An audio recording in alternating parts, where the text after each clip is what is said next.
¿Qué tal? Muy buenas tardes. Bienvenidos a un nuevo módulo del curso cuarta categoría. Curso de formación obligatorio y necesario para aspirar a la promoción dentro del grado de suboficiales subalternos. En esta oportunidad vamos a abordar el GB número 7, correspondiente al módulo de tecnología del fuego y extinción de incendios. En cuanto a lo que es el plan de clases, al finalizar esta capacitación se espera que los bomberos que se encuentran cursando, los futuros suboficiales del cuartel, se encuentren en capacidad de describir y analizar los términos de combustión e incendio, ver cómo interaccionan esos conceptos y cómo fundamentan los aspectos teóricos de nuestra labor, cuáles son los elementos constituyentes del tetraedro del fuego, cómo interaccionan entre sí y desde qué lugar es importante que el bombero lo entienda al momento de trabajar en su extinción, cuáles son las formas de transmisión del calor y cómo lo aplicamos en la práctica operativa, describir, analizar cuáles son las fases de los incendios y principalmente qué riesgos signeológicos, qué fenómenos signeológicos podemos encontrar en cada uno de ellos, haciendo una clara referencia principalmente a el flashover y el backdraft, y describir los productos de combustión y los peligros para las personas, en este caso principalmente abocado a lo que son las labores de extinción por parte de los cuerpos de bomberos. Para iniciar esta capacitación y entender un poco cómo funciona el fuego y cómo podemos extinguirlo de una forma más eficiente, rápida y segura, tenemos que volver a las bases de nuestro curso de ingreso. Empezando por el concepto de combustión. ¿Qué era la combustión? Era una reacción química de tipo exotérmica, o sea, esto significa que, producto de la reacción de algunos elementos químicos, se produce la liberación de energía, en nuestro caso, en forma de luz y de calor. Por eso es que hablamos de una reacción de tipo óxido-reducción, en la que se encuentra presente un combustible, tanto sea sólido, líquido o gas, y un agente oxidante, en nuestro caso el oxígeno, que va a permitir que se lleve adelante el proceso de combustión. Producto de esta reacción, dado que no es completa al 100%, se generan productos de combustión como ser gases y partículas sólidas incandescentes, en este caso lo que conocemos normalmente como humo. Ahora, el problema no es el fuego. Gracias al fuego nos podemos calefaccionar, gracias al fuego podemos modificar los materiales, gracias al fuego podemos tener un montón de beneficios en la actualidad, ¿no? A diferencia quizás de los primeros hombres en el planeta que debían migrar permanentemente, dado que no podían soportar las bajas temperaturas, dado que no podían modificar los materiales, o inclusive darle cocción a los alimentos. Por eso es que se dice que el fuego es un buen servidor. En realidad el fuego es un recurso maravilloso que tiene la humanidad en su poder, pero es un mal amo. ¿Cuándo decimos que es un mal amo? Cuando ese fuego se empieza a propagar y comienza a arder elementos que no están destinados a su combustión. De esta forma, el fuego que en su momento teníamos controlado se descontrola y empieza a quemar aquello que no queremos que queme, como podrían ser nuestras instalaciones, una vivienda, una fábrica, un campo, un bosque como recursos naturales, o hasta la propia integridad de los seres humanos, poniendo en riesgo su salud. Un poco el concepto general del triángulo del fuego que explicaba originalmente el proceso de combustión se basaba de tres elementos. Por un lado teníamos el oxígeno, por otro lado teníamos el combustible, ya sea en estado de gas, estado líquido o en estado sólido, y por otro lado teníamos ese elemento disparador, la fuente de energía que propiciaba la reacción química, lo que conocemos como energía de activación o calor, ¿sí? Cuando esos tres elementos reaccionan entre sí, es cuando se produce la ignición. Ahora bien, ¿qué sucede en el medio? Un poco el saber popular habla de que en realidad lo que quema en un sólido es el sólido, lo que quema en el líquido es el líquido, lo que quema en el gas es el gas. Pero a ciencia cierta, en realidad todos los procesos de combustión se dan sobre la fase gaseosa de estos combustibles. Quiero decir con esto que para que un sólido se queme, primero tiene que destilar vapores. Eso se llama pirolización. Nosotros tenemos que calentar el combustible sólido para que éste empiece a emitir vapores, se mezcle con el oxígeno, se genere esa difusión, y recién ahí, cuando interaccione la energía de activación o el calor, se produzca el proceso de combustión. En el caso de los líquidos sucede algo muy similar. Para que el líquido entre en combustión, primero tiene que empezar a vaporizarse, ¿sí? Se van a generar esos vapores inflamables que, mezclados con el oxígeno y frente a una fuente de energía de activación, van a prenderse fuego, hablando lisa y llanamente. En el caso del gas, quizás en ese sentido sí es distinto porque ya se encuentra en fase gaseosa, entonces el gas en presencia de oxígeno genera una difusión capaz de arder. Entonces cuando también le agregamos esa energía de activación, esa fuente de calor entra en ignición. Ahora bien, ese concepto básico del triángulo del fuego nos permitía entender el por qué esto se prendía fuego en definitiva, pero no permitía explicar el por qué se autosostenía la reacción química original en el tiempo, y era posible, en consecuencia, que el fuego perdure. ¿Sí? Explicaba el concepto de que reaccionaba químicamente, pero no cómo se sostenía en el tiempo. Más en la actualidad, a través de muchas investigaciones científicas de especialistas que hay en la materia, se encontró ese cuarto elemento que da lo que hoy conocemos como tetraedro del fuego, que era la reacción química en cadena, ¿sí? Para que exista esa reacción química en cadena, como vamos a ver un poco más adelante, tienen que haber esos subproductos muy chiquititos que se denominan radicales libres. Cuando se produce la reacción química entre las distintas moléculas, átomos que hay en la materia, esos radicales libres es lo que permiten ir reaccionando mutuamente. Por eso es que cuando uno aplica una sal, por ejemplo, un polvo químico seco sobre el foco de incendio, lo que hace ese agente extintor es inhibir la reacción en cadena asociándose a los radicales libres, cortando de esa manera la reacción química en cadena, ¿sí? Como decíamos recién, para explicar el proceso de combustión hacemos referencia a lo que es el tetraedro del fuego y a sus 4 elementos básicos. Repetimos, el comburente, conocido como oxígeno en nuestro caso, ¿sí? El combustible, que puede estar en los 3 estados de la materia, como un sólido, como un líquido, como un gas, la energía de activación, que va a ser esa temperatura inicial, ese foco de calor que va a dar origen al incendio, al proceso de combustión, mejor dicho, y la reacción química en cadena, que va a permitir el autosostenimiento del proceso de combustión en el tiempo. Vamos a irnos puntualmente a lo que es el combustible, que quizás es el elemento que más condiciona el proceso de combustión desde el punto de vista de interés de los bomberos. Decíamos recién que el combustible lo podíamos encontrar en sus 3 estados de la materia, como un sólido, como un líquido o como un gas. En este sentido es importante aclarar de que no es lo mismo la combustión de un sólido que un líquido que un gas. Cada uno de estos va a tener sus particularidades y sus riesgos. Y a su vez, dentro de cada una de esas categorías, por ejemplo los sólidos, no todos los sólidos combustionan de la misma manera. Así, por ejemplo, si yo quiero agarrar un papel con muy poca energía de activación, seguramente lo voy a prender. Si yo agarro la parte incandescente de un cigarrillo prendido a fuego, encendido, y lo acerco a un papel, muy probablemente eso durante algunos segundos de contacto entre en combustión. Ahora, la energía calórica que va a liberar la combustión de ese papel va a ser relativamente poca. Por el contrario, si yo quiero agarrar un pedazo de madera, voy a necesitar muchísima más energía de activación, voy a necesitar mucha más temperatura durante más tiempo aplicada sobre el combustible para que éste pueda entrar en combustión. Ahora bien, en el caso de la madera, la combustión va a durar bastante más tiempo y va a liberar seguramente mayor cantidad de calorías, ¿sí?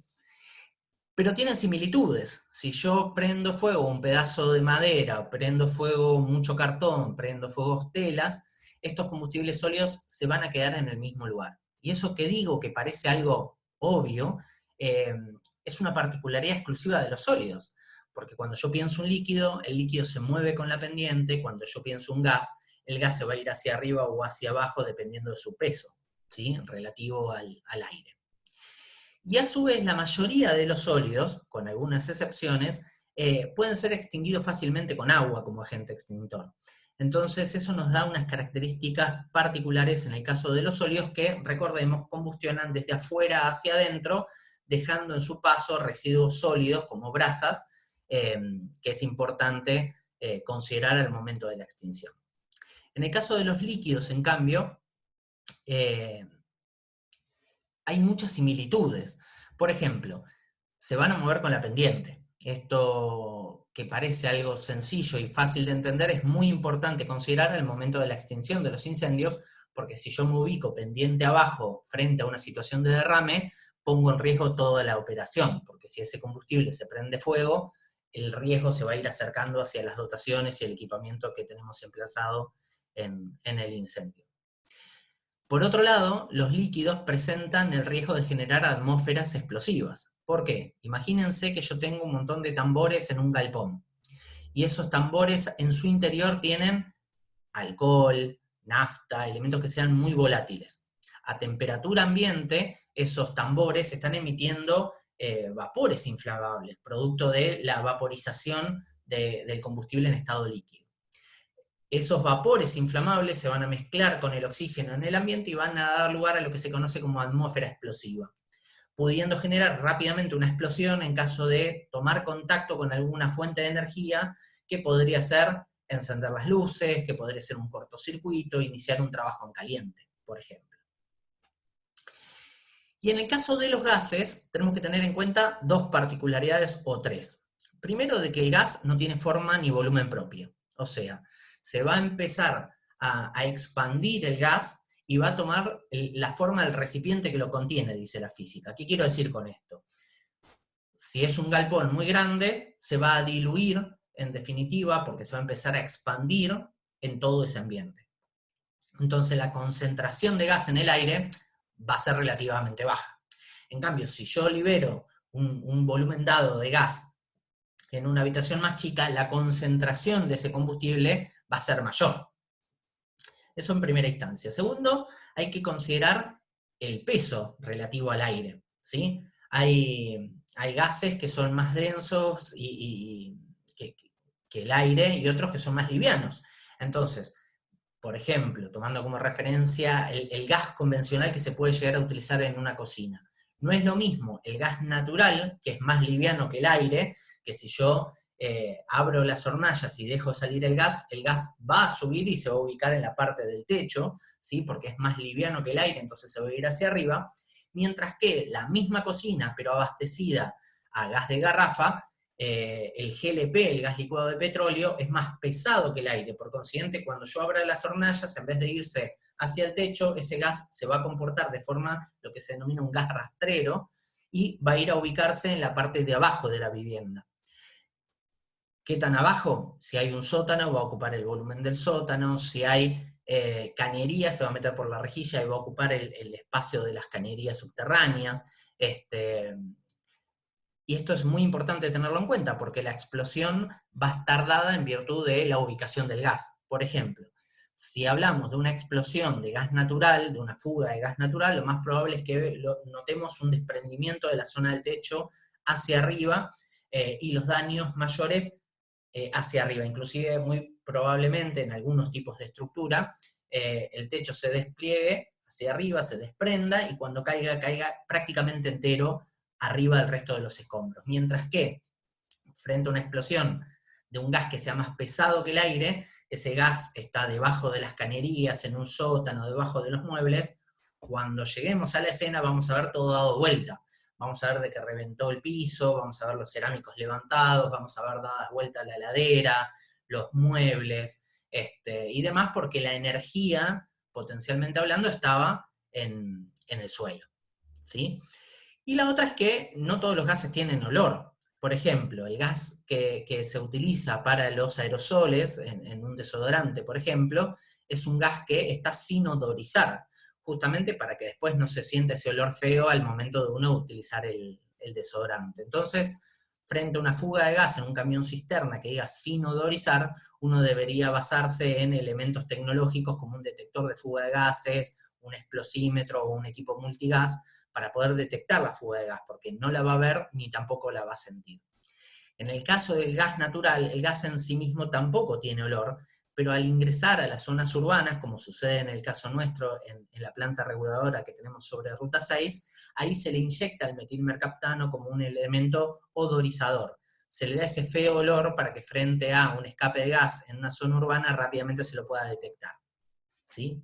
Por otro lado teníamos las fuentes de energía son ese disparador del proceso de combustión, y no siempre tiene que ver con una llama abierta, no siempre tiene que ver con un encendedor. Hay otros elementos que pueden dar lugar a un proceso de combustión, como podrían ser reacciones químicas, cortocircuitos, energía estática en un proceso, por ejemplo, industrial, el contacto de un combustible líquido con una superficie caliente, e inclusive en algunos casos la energía solar podría dar lugar en determinadas circunstancias muy particulares al inicio de un foco de incendio. Y por supuesto, como hablábamos recién, las reacciones químicas en cadena que tienen que ver con el proceso de continuidad y propagación del fuego, del proceso de combustión, mejor dicho, gracias a la presencia de esos radicales libres que van reaccionando permanentemente para dar lugar a la continuidad del proceso de combustión. Lo vamos a ver más adelante nuevamente, a modo de repaso de nuestro curso de ingreso, pero recordemos que el fundamento de la extinción de incendios tiene que ver con eliminar cualquiera de estos 4 elementos. Si yo elimino el comburente, el oxígeno, a través de la sofocación, el incendio se extingue. Si yo logro disminuir la temperatura a través de técnicas de enfriamiento, el incendio se extingue. Si logro sacar el combustible a través de la segregación, el incendio se extingue, y si inhibo la reacción química en cadena a través de agentes extintores especiales, también el proceso de combustión se extingue. O sea, el fundamento de entender este tetraedro del fuego da lugar a entender cómo vamos a lograr extinguir el incendio. Como hablábamos recién, recordemos, el combustible lo podemos tener en los 3 estados, como un sólido, como un líquido y como un gas, cada uno de ellos con sus particularidades y sus riesgos característicos. Por ejemplo, en el caso de los sólidos, al necesitar generarse esa vaporización, ¿sí? Ese proceso de pirólisis, necesitamos un proceso de calentamiento previo en el combustible sólido, como vemos en esta primera etapa, que muchas veces tarda horas inclusive, para que el combustible sólido se empiece a calentar, empiece el proceso de pirólisis a emitir esos vapores inflamables, esos gases inflamables, y recién ahí cuando se empieza a generar el proceso de inicio de las llamas, ahí se genera una reacción en cadena que aumenta aún más el proceso de combustión y da lugar a que rápidamente después se propague, ¿sí? en todo el volumen del combustible. En el caso de los líquidos y los gases, a diferencia, tenemos un periodo de calentamiento que va a ser característico de cada combustible. Recordemos de que hay combustibles que son mucho más volátiles que otros. Si agarramos, por ejemplo, la nafta o el alcohol, a temperatura ambiente eso está emitiendo muchísima cantidad de vapores. Entonces, simplemente con entrar la fuente de ignición en presencia de oxígeno, vamos a tener el proceso de combustión, ¿sí? Vamos a lograr prender fuego ese combustible. Ahora, en el caso de otros elementos, como podría ser el gasoil, el queroseno, que son menos volátiles, quizás necesitemos mayor tiempo de calentamiento del combustible líquido para dar lugar al punto de ignición del mismo y que eso presente llamas visibles, ¿sí? En particular, los gases no necesitan calentamiento previo porque ya están en estado gaseoso, ¿sí?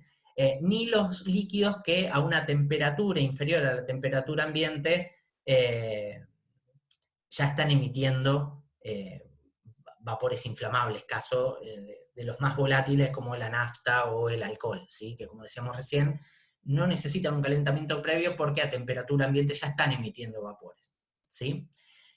Por eso es que decimos que el periodo de calentamiento previo depende de cada uno de esos líquidos en particular. Bien, habiendo abordado estas temáticas en la explicación reciente, vamos a abordar lo particular de lo que es la transmisión del calor.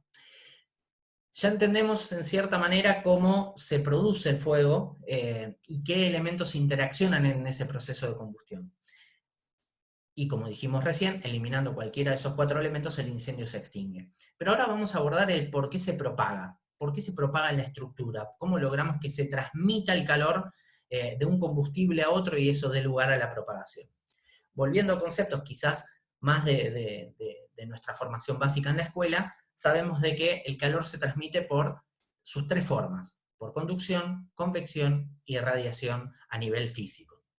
En el caso de la conducción, hablamos de que el calor se transmite de forma directa a través del contacto entre 2 cuerpos a diferente temperatura, hasta alcanzar un punto de equilibrio térmico, ¿sí?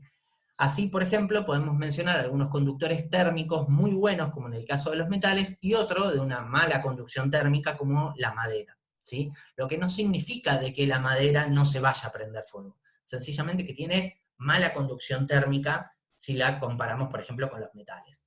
Pero vamos a ver cómo funciona este proceso. Imaginemos esta barra de metal que tenemos en pantalla, expuesta en uno de sus extremos a un mechero, un quemador, ¿sí?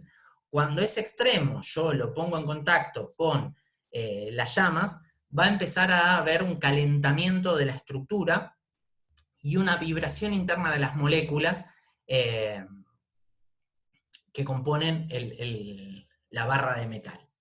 Cuando esas moléculas se calientan, se excitan, y al excitarse empiezan a vibrar y a calentar las moléculas que tienen a su lado. Entonces va a empezar un proceso en el cual se va a empezar a transmitir por conducción la temperatura desde la parte más caliente a la parte menos caliente, hasta llegar a un equilibrio térmico. Y si yo estoy en el otro extremo, teniendo la barra de metal, va a llegar un momento que me voy a terminar quemando, ¿sí? Eso es lo que nosotros conocemos como conducción. Por eso es que, si nosotros tenemos prendido fuego estas 3 cajas que vemos en pantalla con llama visible, vamos a disminuir la posibilidad de propagación del incendio si es que separamos las cajas contiguas. Ahora, si está todo junto, rápidamente va a haber una propagación justamente por la conducción directa que hay entre los combustibles. En el caso de la convección, explica cómo se transmite el calor particularmente en el aire y en los líquidos, ¿sí? Así, por acción de las diferentes densidades, los elementos más calientes, ya sea en el caso de los líquidos o en el caso de los gases, ascienden, mientras que los más fríos se van por una cuestión de su peso, van a ir a parar a la parte más baja, la parte inferior. Usemos el ejemplo de una vivienda, ¿sí? Dentro de la vivienda hay una masa de aire, y acá en el interior de la misma tenemos un calefactor.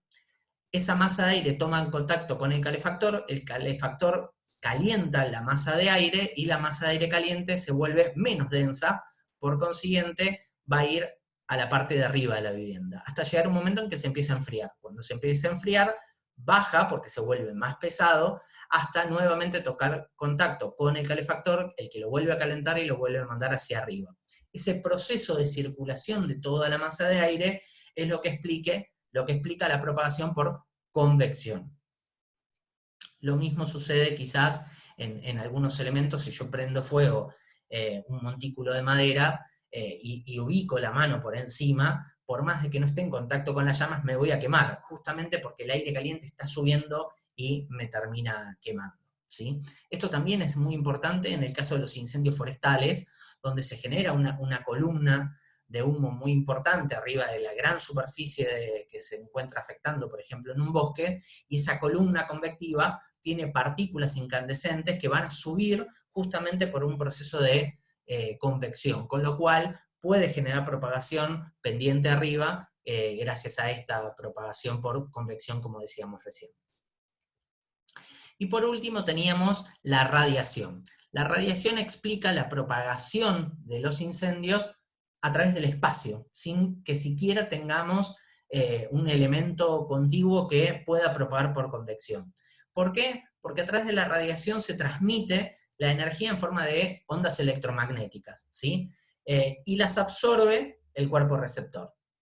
Esto, que parece un poco complejo de entender, vamos a explicarlo con un ejemplo, para ser lo más gráficos posible.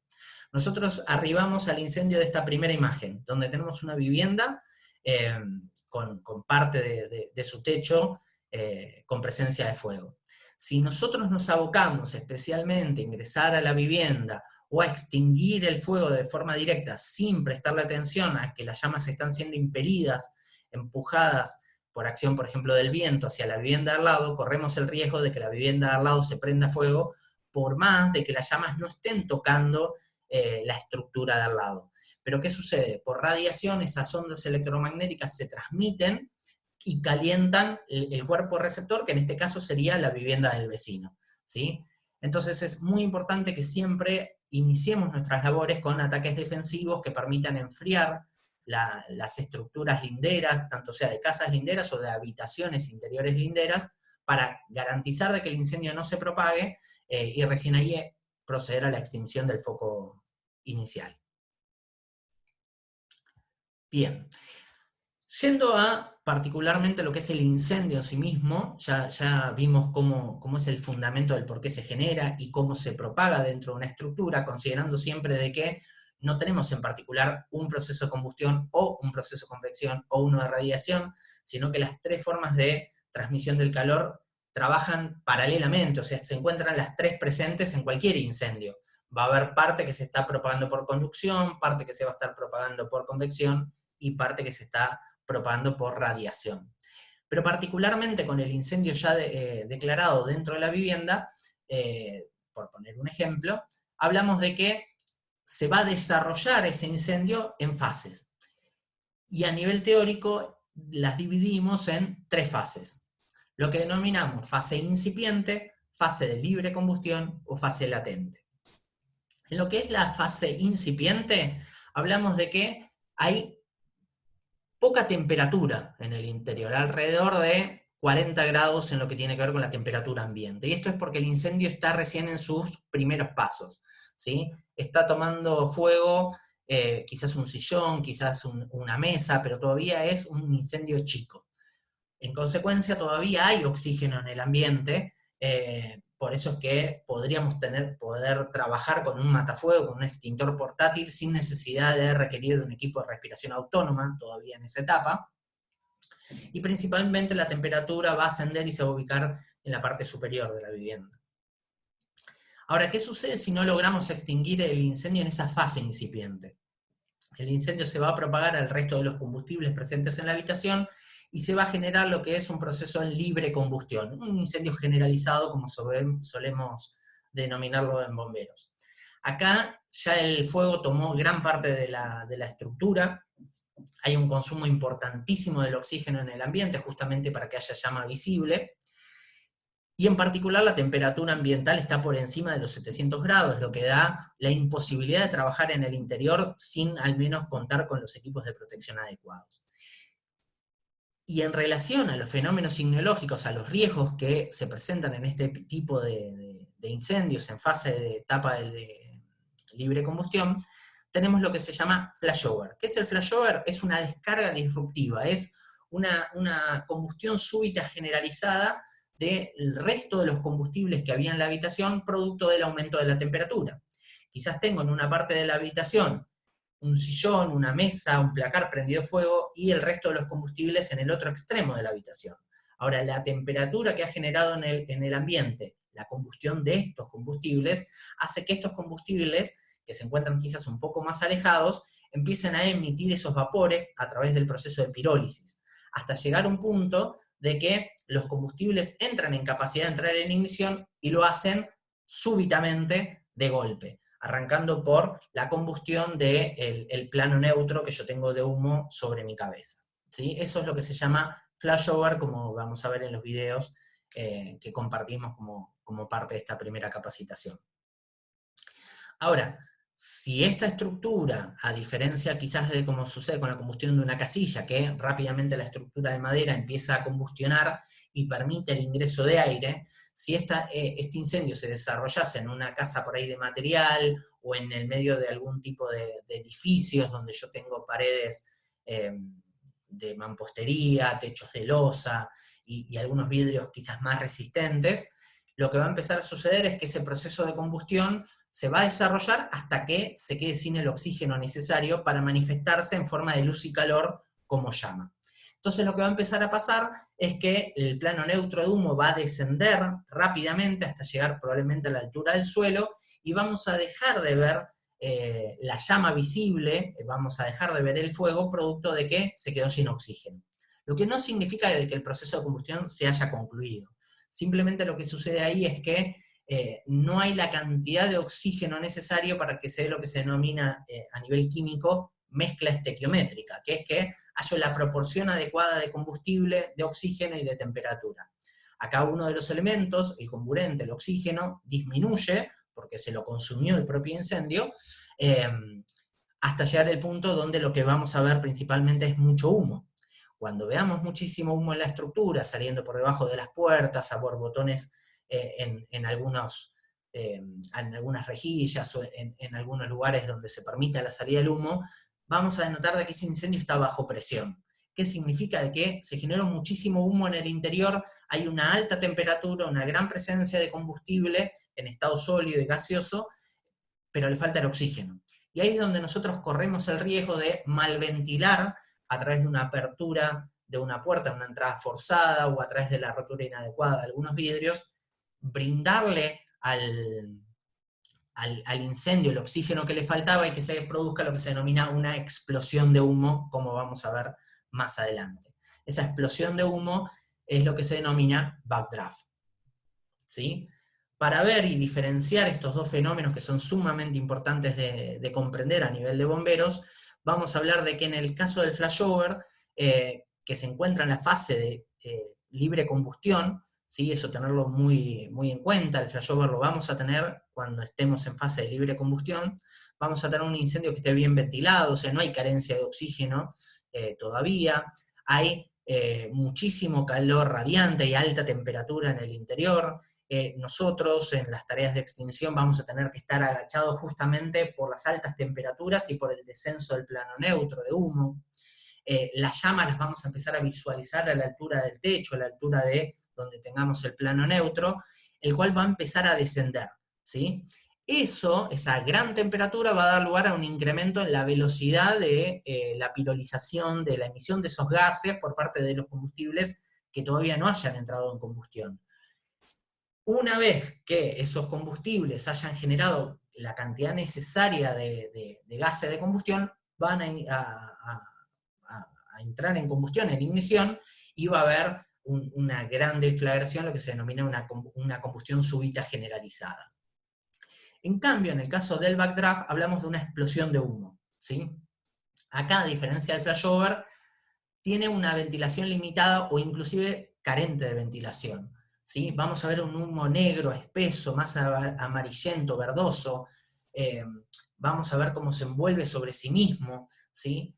Se genera una succión hacia adentro del ambiente, producto justamente de que le falta el oxígeno, entonces, entre comillas, necesita respirar el incendio y va a succionar aire hacia el interior de la estructura, y por eso vamos a caracterizar el riesgo de backdraft por ese sonido ensordecedor, ese silbido característico del paso previo a la explosión del humo, ¿sí? Va a haber seguramente ausencia de llamas visibles, justamente porque falta el oxígeno, entonces no va a haber llama visible. Las pocas que podamos ver van a tener un color muy azulado. Las ventanas, desde afuera las vamos a ver ennegrecidas, justamente por el hollín, vamos a ver las ventanas negras, y pulsaciones puntuales de humo a través de pequeños orificios como debajo de las puertas o en los ductos de ventilación de la estructura. Si nosotros mal ventilamos, como dijimos recién, esa estructura, vamos a dar lugar a un proceso de backdraft, una violenta explosión de humo que pone grave riesgo al personal que responde a la emergencia. Por último, quiero hacer énfasis en lo que se denominan los productos de la combustión. ¿Cuáles son los productos de la combustión? Los dividimos en tres tipos: en deficiencia de oxígeno, en aumento de temperatura y en gases y humos tóxicos. Todos son sumamente peligrosos, pero a mí en lo particular hay uno que me genera mayores cuidados, mayores resquemores al momento de pensar en la seguridad de las operaciones. Cuando hablamos de deficiencia de oxígeno, lo sabemos porque, como hablábamos recién, el proceso de combustión consume el oxígeno del ambiente de esa habitación. Nosotros creemos que podemos trabajar en ausencia de oxígeno, pero la realidad es que el organismo nuestro, que está acostumbrado, está programado, entre comillas, a nivel fisiológico, para respirar aire con aproximadamente un 21% de oxígeno.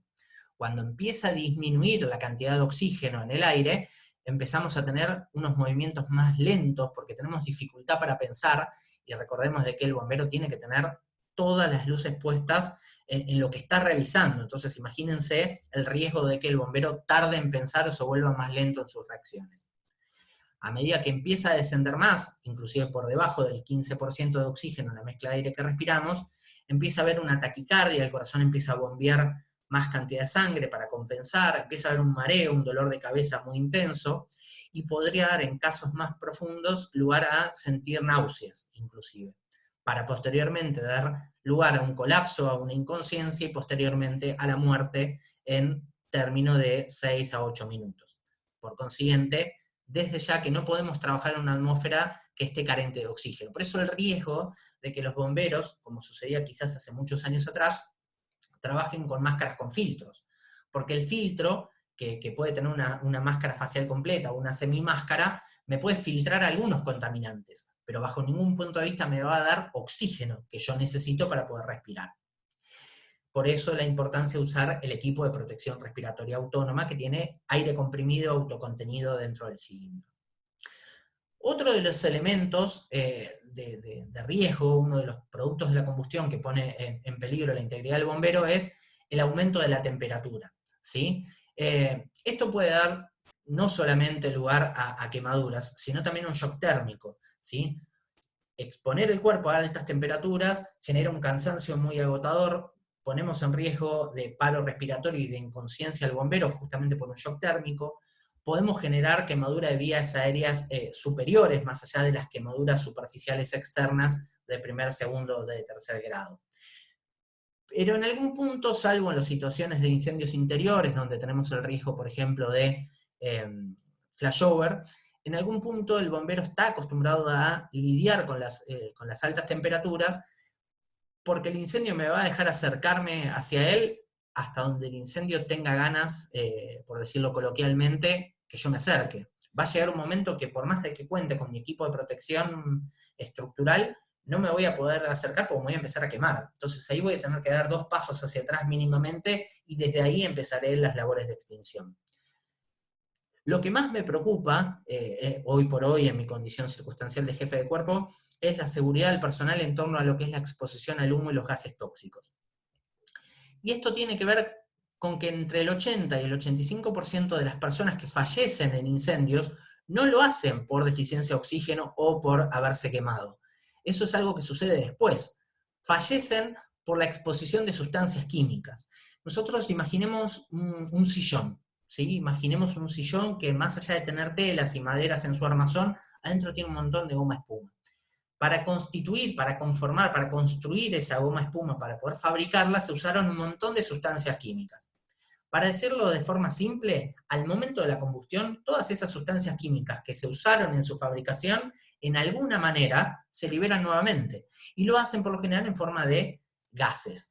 Así es como podemos encontrarnos con un montón de sustancias tóxicas en forma gaseosa mezcladas con el humo, como ser el dióxido de carbono, el monóxido de carbono, el cianuro de hidrógeno, el cloruro de hidrógeno, amoníaco, dióxido de azufre, en fin, una infinidad de sustancias químicas que podrían rápidamente poner en paro cardiorrespiratorio al bombero si es que está respirando ese gas tóxico, podría dar lugar a la inhibición del sistema nervioso central, a bloquearlo y dar lugar también en consecuencia a un paro respiratorio, en fin, un montón de riesgos adicionales más allá de la exposición a sustancias que son de por sí denominadas cancerígenas y que quizás no nos afecten en el corto plazo, pero sí con el paso de los años en nuestra labor de bomberos.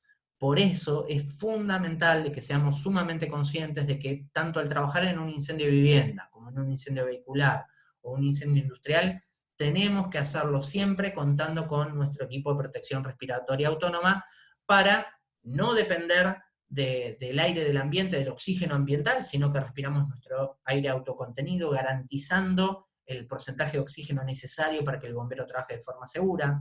No corremos un riesgo de quemadura de vías aéreas superiores, justamente porque estamos respirando el aire del contenido de nuestro cilindro, del ERA, y no el aire del ambiente que de por sí está caliente.